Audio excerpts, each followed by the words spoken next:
விசுவாசத்தை உறுதியானவங்க. நீங்க எல்லாம் பெரியவங்க சொல்லிட்டீங்க. நான் கடைசியா சொல்றேன், இக்கால விசுவாசி தான் விசுவாசி. அவங்களாம் சும்மா கண்ணு தெரிஞ்சு பெரியவங்க சொல்லிட்டு இருக்காங்க. நான் தான் உறுதியா சொல்ல போறேன் சொல்லி உறுதியாக சொல்றவங்க இருக்காங்க.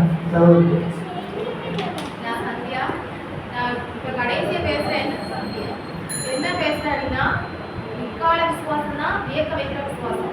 ஏன் அப்படின்னா இந்த உலகத்துல இப்போ இந்த ஜெனரேஷன்ல பாத்தீங்கன்னா நிறைய மொபைல் ஃபோன்ஸ் எல்லாருமே வாட்ஸ்அப் ஃபேஸ்புக் அப்படி யூஸ் பண்ற நேரத்திலும் நிறைய பிள்ளைங்க வந்து ஆண்டவருடைய ஊழியத்தை எடுத்து சொல்றாங்க. வாட்ஸ்அப் ஃபேஸ்புக்கை நீங்க ஓப்பன் பண்ணி பார்த்தாலுமே அதுலேயும் நிறைய ஆண்டவருடைய சத்தியம் ஊழியம் பாடல்கள் எல்லாமே அது அதாவது ஆண்டவரை பற்றி சொல்லிட்டு தான் இருக்கிறாங்க. எங்கேயுமே குறைக்கப்படலை. சரி, எதிரே 11:1 காணப்படாதவங்க நிச்சயம் அப்படின்னா நம்ம ஆண்டவரை பார்க்கல. அவருடைய வார்த்தையை நம்ம வந்து பைபிள் மூலியமா மட்டும்தான் நம்ம ஆண்டவருடைய வார்த்தையை கேட்டுக்கிறோம். நம்ம எங்கேயுமே ஆண்டவர் வந்து இக்கால விசுவாசத்துல யார்கிட்டயுமே ஆண்டவர் வந்து நேராவோ பேசல. நம்ம வந்து ஆண்டவர் நேராவும் பார்க்கவும் இல்லை. ஆனா அவருடைய வார்த்தைகள், அவருடைய பைபிள்ல இருக்கிற அந்த வார்த்தைகள் வந்து உண்மையான வார்த்தைகள். ஆண்டவர் வந்து எழுதிக்கிற வார்த்தைகள் வந்து நம்ம நம்புறதுனால அதை வந்து என்ன செய்யறோம், அதை ஆண்டவர் வந்து விசுவாசிக்கிறோம். அப்ப எந்த கால விசுவாசம் பேசு? இக்கால விசுவாசம் தான் பெரிய விசுவாசம். இப்போ வந்து மோசே வந்து விசுவாசி, அவர் வந்து ஆண்டவர் நம்பிக்கைக்குரியவர். ஆனா ஆண்டவர் வந்து நீ கண்மலையை பார்த்து பேசுன்னு சொல்றாரு. அவர் வந்து என்ன பண்றாங்க அப்படின்னா மோசே வந்து கண்மலை கிட்ட வந்து பேசாம அதை வந்து அடிக்கிறாருல. அப்போ வந்து அதுக்கப்புறம் நீங்க பாத்தீங்கன்னா நூற்றுக்கு அதிபதி வந்து சொன்னாங்க. நூற்றுக்கு அதிபதி வந்து ஆண்டவர் வந்து அந்த ஊருக்கு வந்து ஆண்டவர் வந்து பரிசையை செஞ்சுட்டு இருக்கும் போது எல்லாரும் ஜனங்கள் மத்தியிலுமே ஆண்டவரை பத்தி ஒரு பேச்சு இருக்குது. இந்த மாதிரி ஒருத்தர் வந்திருக்காரு, அவர் எல்லாருக்கும் சுகம் கொடுக்குறாரு, அவர் எல்லாருக்கும் அவங்களுடைய சரீரத்துல நல்ல சுகம் கொடுக்குறாரு கேள்விப்பட்டதுனாலதான் நூற்றுக்கு அதிபதி வந்து ஆண்டவரை பார்க்க வர்றாரு. நீங்க வந்து சொல்லுங்க, நீங்க சொன்னா என்னுடைய வேலைக்காரர் பிழைப்பான்றது வந்து ஆண்டவர் பத்தி ஆண்டவர் இருக்கிறாரு, அவர் நமக்கு சுகம் தருவாருங்கிறது கேள்விப்பட்டுனா ஆண்டவர் வந்து பார்க்கிறாரு. கால விசுவாசம் எப்படி அப்படின்னு பாத்தீங்கன்னா இளஞ்சி வைக்காமையார் எடுத்துக்கோமே, அவங்க எப்படி அவங்க வந்து ஆண்டவர் பேசிக்கிறாங்களா இல்ல ஆண்டவர் பார்த்துக்கிறாங்களா அப்படி எதுவும் கிடையாது. அவங்க வந்து ஆண்டோடைய வேதத்தை வாசிக்கிறாங்க. இளஞ்சி வைக்காமையார் ஃபுல்லாவே பிரேயர் பண்றது பைபிள் வாசிக்கிறது தான் அதிகமா பண்ணுவாங்க. இளஞ்சி வைக்காமையார் வந்து ஆண்டவரை பத்தி அதிகமா அவங்க புக்ஸ் எழுதிருக்காங்க அப்படின்னா அவங்க வேத வாசிக்கிறது மட்டும்தான். ஆண்டவர் வந்து அவங்க கிட்ட இந்த மாதிரி எழுது அந்த மாதிரி எழுது அப்படி இல்லை. அவங்க வந்து ஆண்டவர்கிட்ட ஆண்டவருடைய தீர்க்கதரிசனத்தின் மூலமா ஆண்டவருடைய வேதத்தை வாசிச்சது மூலமா தான் நிறைய புக்ஸ் பத்தி எழுதிக்கிறாங்க. சரி, இப்போ வந்து இருண்ட காலத்துக்கு வருவோமே. இருண்ட காலத்துல எவ்வளவு கோபானவர்கள் கீழே வந்து எல்லா ஜனமும் இருக்கிறப்போ ஆண்டவர் யார்கிட்ட பேசுறாரு? அவ்வளோ ஜனங்கள் ஆண்டவரை உண்மையா நம்புற ஜனங்களை எவ்வளோ கொண்டாங்க, எவ்வளோ வேலை கொண்டாங்க. 5 கோடி பேர் கிட்ட வந்து இறங்கி பேசுறாங்க. கிறிஸ்தவங்களே கொண்டாங்க. அந்த காலத்திலும் எவ்வளோ பேர் வந்து ஆண்டவருக்காக உயிர் கொடுத்தாங்க. இப்போ வந்து என்னன்னா வில்லியம் மில்லர் பேசுவாங்க. அவர் வந்து 1812 நீதிபதியா இருக்கிறாரு. போர் அந்த காலத்துல நடந்த போர்லாம் அவர் பங்கெடுக்கிறாரு.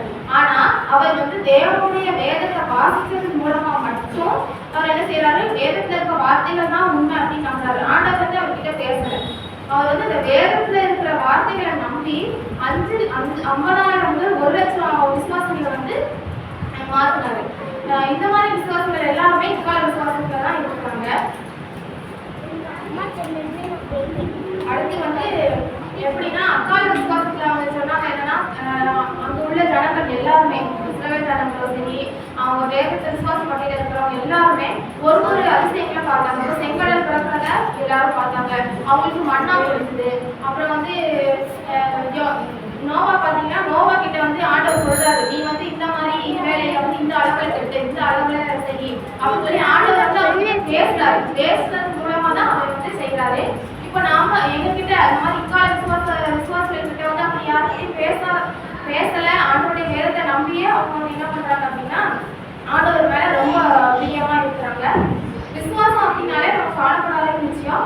நாங்க வந்து இக்கால விசுவாசிகள் வந்து ஆண்டவர் நேரம் பார்க்கல, ஆனா அவருடைய வேதத்தை மட்டும் நம்பி அவரை விசுவாசிக்கிறோம். அதனால இக்கால விசுவாசம் தான் வியக்க வைக்கிற விசுவாசம் சொல்லி நம்ம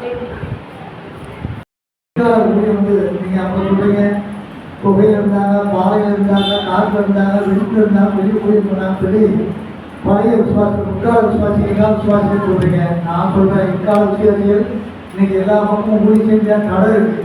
இந்த தடைகளுக்கு மத்தியிலையும் செல்போன்ல வந்து அவங்க வந்து வாட்ஸ்அப் மூலமா, யூடியூப் மூலமா இன்னைக்கு எத்தனையோ பிரச்சனை சொல்லி அவங்க மக்களுக்கு கொண்டு சேர்க்கிறாங்க ஆண்டுடைய சத்தியத்தை. அப்போ அது விசுவாசம் இல்லையா? எப்படியாவது ஆண்டு சத்தியத்தை போய் சேர்க்கணும் அடிப்படையில் செய்யறாங்க அப்படின்னு சொல்லி அவங்க சொல்றாங்க. சந்தியாவும் வந்து அதுக்கப்புறம் பார்த்தீங்கன்னா மோச கண்மொழியை அடிச்சாரு. அதனால அப்பா அப்பாவுக்கு அவர் எந்த விசுவாசம் இருந்தது? ஆண்டோட போய் கண்மொழி பேச வந்தாரு, ஆனா அவருக்கு அடிச்சாருக்காங்க. அந்த சம்பவம் வந்து எத்தனை பேருக்கு தெரியுமா தெரியல. ஒரு இடத்துல ஆண்டோட அடிப்புன்னு சொன்னாரு, கண்மொழி அடிப்புதான் கிடைச்சது.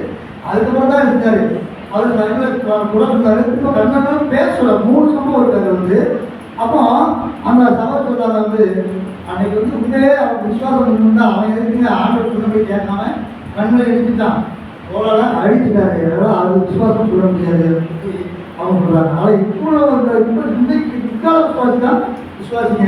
அதுக்கு எடுத்துக்காட்டு ஒரு பெரிய பேட்டர் சொல்லிட்டாங்க. அந்த அம்மா பேசுற கருத்தே வந்து ஒரு தீரான சம்பவம். என்ன சம்பவம் கிடையாது. அப்புறம் மாட்டில் ரூபருக்கு சொல்ல முடியல. மாட்டில் ரூபராக இத்தனை பிரசாந்த பொட்டாசுக்கு மருத்துவம் ரூபாய்க்கு சொன்னேன். இப்போ இவங்க ஒரு பாட்டு சொன்னாங்க. நாங்கள் அடிக்கடி பிடித்த பேசும்போது நானும் அண்ணனும் பேச சொல்லுவோம். நம்மளும் இந்த வேத வருஷத்துக்கு எத்தனையோ விளக்கத்துக்காக அலையிறோம். வேற வசனத்தை படிக்கிறோம், அந்த சத்தியத்துக்கு விளக்கத்துக்காக, வசனத்துக்கு விளக்கத்துக்காக, வசன வியாக்கியானத்துக்காக நம்ம அலைகிறோம். கேட்டா வந்து சொல்லுவாங்க, அது நம்மளோட திருப்தியா இல்லை. ஆனா அந்த எனர்ஜி வாய்ப்பு சொல்லக்கூடிய இந்த அம்மா வந்த பிறகுதான், இந்த அம்மா வந்து எழுதுறதுக்கு அப்புறம் தான் பைபிள்ல எல்லா சத்தியத்துக்கும் சரியான விளக்கத்தை ஆண்டவர் இந்த அம்மா மூலமா தான் கொண்டு வந்தார். அது வந்து எந்த ஊழியக்காரனும் மறக்க முடியாது, மறைக்கவும் முடியாது, மறுக்க முடியாது. உண்மையான பொருள். அப்ப அது இக்கால விசுவாசி தராங்க அம்மா வந்து. அப்ப இக்கால விசுவாசி இல்லையா? இக்கால விசுவாசி தேவன் பயன்படுத்தலையா அப்படின்னு சொல்லி ஒரு சகோதரி வந்து ஒரு கேள்வியை கேட்கறாங்க. அதை பார்த்தீங்கன்னா எலக்ட்ரிக் வெயிட் வந்து பார்த்தீங்கன்னா அவங்க வந்து மெத்தடிஸ்ட் சபையை சேர்ந்தவங்க, வேற ஒரு சபையை சேர்ந்தவங்க. அந்த அம்மா அது வந்து ஸ்கூல் போட்டு அவங்க கல்லால் அடிபட்டு சம மாநில கல் அடிபட்டு பூமியில் அடிபட்டு அவங்க வந்து உடலாம் பாதிக்கப்பட்டு இருந்தாங்க. அதுக்கப்புறம் ஆண்டவர் நம்ம அந்த வீட்டு கொடுத்து போனாங்க. 2 வீட்டு கொடுத்து சப்போர்ட் போனாங்க. அந்த 2 வீட்டு கொடுத்து மூலமாக தான் அவங்க இயேசு சத்தியத்தை அறிவித்து இயேசு ஏறிட்டு அவங்க வந்து இருந்தாங்க. ஆண்டவர் தரிசனம் கொடுத்து நிறைய பரம தரிசனங்களை கொடுத்து ஆண்டவர் நிறைய தரிசனங்களை, நிறைய வியாக்கியானங்களை, நிறைய விளக்கங்களை அந்த சபையில் எழுதாங்க. எலக்ட்ரோ வைத்த மாதிரி இதே போல பிரத்யேக ஒரு அம்மா இருக்கு, அவங்களுக்கு மேரி. இன்னொரு சபைக்கு ஒவ்வொரு சபைக்கும் ஒரு திருக்கட்சி சொல்றாங்க. எங்க சபைக்கு ஒரு ஆண்டு. ஆனாலும் கூட இந்த எலக்ட்ரோ வைத்த அம்மா எழுந்தது இந்த விளக்கம் தான், இந்த தீர்க்கதரிசன விளக்கம் தான், இந்த அம்மா சொன்ன இந்த வியாக்கியானம் தான் உலகத்துல எல்லா சவாலும் எடுத்து பேசுறாங்க, படிக்கிறாங்க. ஆனா இக்கால விசுவாசியும் முற்கால விசுவாசி மாதிரி ஆண்டவர் இக்கால விசுவாசி எடுத்து பயன்படுத்திருக்காரு. அதனால விசுவாசி இக்கால விசுவாசி இறந்து இருக்காங்க, பழைய விசுவாசி மாதிரி இப்பவும் இருக்காங்க, இல்லாம இல்லை அப்படின்னு சொல்லி எடுத்துக்காட்டுறாங்க. ரெண்டாவதுன்னா இன்னொரு பாயிண்ட், ஒரு பெரிய பாயிண்ட் சொல்றாங்க. வரலாறே இல்லைன்னு என்ன ஆயிட்டாங்க அவங்க எல்லாம் வரலாறு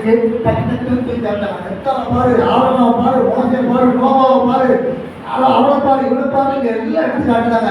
நம்ம யாரும் எடுத்து காட்டாங்க சொல்லி அவங்க ஒரு பாயிண்ட் எடுத்தாங்க. மொத்தத்துக்கு ஒரு பாயிண்ட் அது அவங்களுக்கு தெரியுமா தெரியாது. எனக்கு நான் எடுத்து சொல்றேன். எனக்கு நான் பார்த்தீங்கன்னா இக்கால விசுவாசிகள் வேற வார்த்தையை மட்டும் நம்பி வாழ்ந்தாங்க. வேற பார்த்து சொல்லிட்டா அது நான் பிடிக்கும் அப்படின்னு சொல்லி இப்ப நான் பின்படுத்திருக்கிறேன். அவங்க அப்படி இல்லை.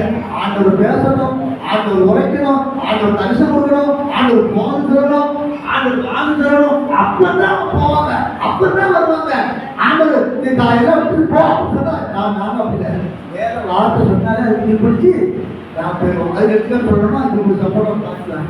இதே இப்போ நம்ம அந்தமான் போனோம் பார்த்து, நம்ம அந்தமான் போனோம். அந்த அந்தமான் நான் போறதுக்கு முன்னாடி அந்தமான்ல 516 தீவுன்னு சொல்றாங்க. அது 13 தீவுல வந்து மனுஷன் வாழலாம், மற்ற தீவுலாம் மனுஷன் வாழலன்னு சொல்றாங்க. அந்த அந்தமான் வந்து ஒரு ஊழியக்காரர் போய் நான் அந்த காட்டு வாசிக்க ஊழியம் செய்ய போறேன் அப்படின்னு சொல்லுவாங்க.